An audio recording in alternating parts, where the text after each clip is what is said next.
यावर्षी पाण्याचं खूप दुर्भिक्ष आहे.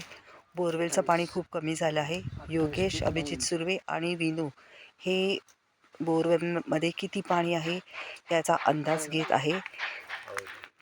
मला तुम्हाला सगळ्यांना या निमित्ताने सांगावंसं वाटतं आहे की दिवसेंदिवस ना भूजलातल्या पाण्याची पातळी खूप कमी झालेली आहे. हा आपला जो रेडसॉईलचा जो फार्म प्लॉट आहे ना, तो मध्ये रस्ता गेल्याने 2 भागात डिवाईड झालेला आहे. दुसऱ्या साईडच्या आपल्या बोरवेलला पाणी आहे आणि आता आपण थोडंसं वॉटर हार्वेस्टिंग पण करत आहोत.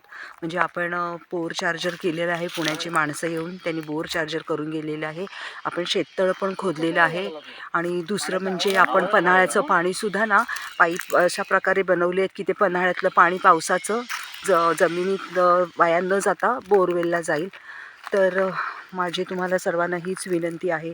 बघा हे अजूनही बोरवेलच्या पाण्याचा अंदाज घेत आहे की प्लीज पाणी वाचवा, पाणी जिरवा. आणि शहरात आपण 24 तास पाणी वापरतो, पण आपण त्याही पाण्याचा अगदी व्यवस्थित काळजीपूर्वक वापर केला पाहिजे. नाहीतर दिवसेंदिवस हे पाण्याचं संकट खूप गहन होत जाईल. थँक्यू.